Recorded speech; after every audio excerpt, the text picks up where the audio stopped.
I never thought that a single discovery could rearrange the entire way I looked at my life, my past, and the people who raised me. For years, I carried the quiet belief that, even though I was never the favorite child, there was still a place for me within my family. I thought that all the effort I had given, all the contributions I had made, all the loyalty I had shown in silence would one day be acknowledged in some small way. I did not expect riches, I did not expect glory, but I expected recognition. What I uncovered instead was a truth so cold and absolute that it left me feeling like a ghost in my own home.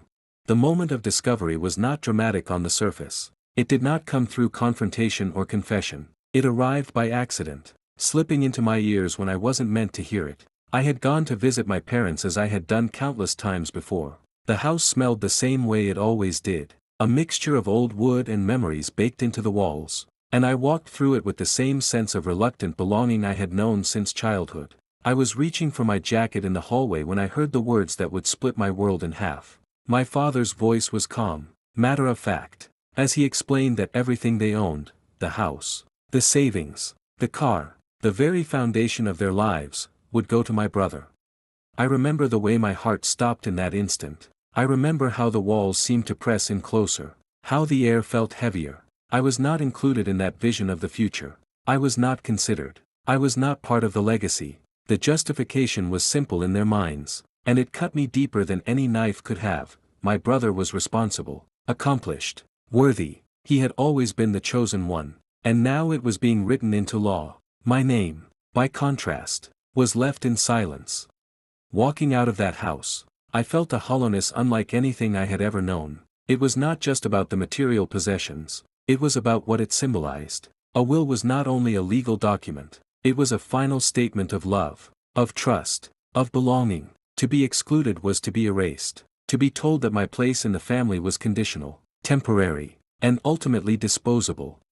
As I made my way home that day, memories from my childhood rose uninvited, like fragments of a film reel that had never stopped playing in the back of my mind. My brother had always stood in the light, while I existed in his shadow. He was the one praised for his grades, his trophies, his ambition. His achievements decorated the walls of our home, framed and celebrated. My small victories, by comparison, were acknowledged with polite smiles and quickly forgotten.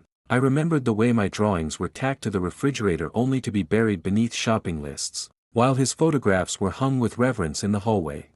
I had long since accepted the imbalance, or at least I thought I had. But hearing that conversation revealed what I had never wanted to admit. My parents had not simply favored him in life. They had already decided he would carry their legacy beyond death. They had chosen him as the sole heir, the only child who mattered in the long run. And in that moment, my childhood insecurities hardened into adult betrayal. The weeks that followed were heavy with bitterness. I replayed the memory over and over in my head, each time finding new reasons to resent not only my parents but also the brother who seemed to absorb every ounce of their love. It wasn't his fault entirely, I told myself, but the resentment still settled deep into my bones. I began to look at everything differently. Every holiday dinner, every casual phone call, every small favor I had done for them seemed pointless in retrospect. Why had I wasted so much energy trying to be part of something that had no room for me? The breaking point came when I thought about the mortgage. For years, I had been helping to pay the mortgage on the family home. It had been framed as a shared responsibility, something that kept the house secure for all of us. I had written those checks with a sense of duty, believing that I was investing in the foundation of my family's future. But now, knowing that I had been erased from that very future, the payments felt like a cruel joke. Why should I continue to sacrifice for a house that I would never inherit, for a family that had already cast me aside? That realization was liberating in a way I had not expected. It was as though a weight had been lifted, though it was replaced with another kind of heaviness, the heaviness of anger and defiance. I decided, silently but firmly, that I would no longer contribute. If the house was to belong to my brother one day, then let him carry the burden, let him pay the mortgage, let him shoulder the responsibility that my parents so proudly placed upon him. I stopped making payments. At first, nothing happened. Weeks passed in silence. I wondered if they had noticed, if they had already turned to my brother for help. Perhaps this was finally the moment when he would learn what it meant to bear responsibility, not just in the form of praise but in the form of sacrifice. I imagined him writing checks, balancing numbers, feeling the strain that I had carried for so long without acknowledgement.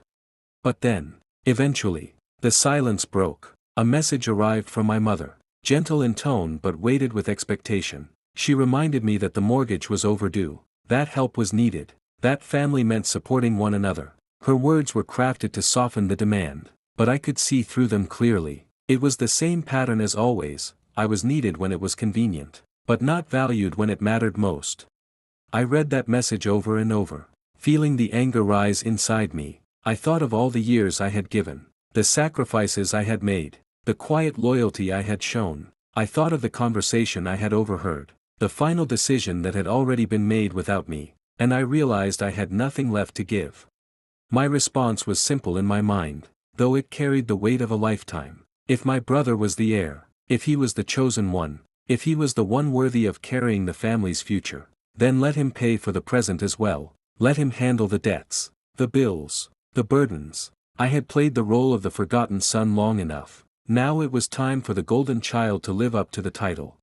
That decision marked the beginning of a new chapter, one filled with a strange mixture of freedom and guilt. On one hand, I felt a surge of power in reclaiming my independence, in refusing to be used without acknowledgement. On the other, I felt the ache of separation, the quiet grief of knowing that my choice would widen the chasm already growing between me and my family. It was not just money I was withholding, it was loyalty, participation, and belonging.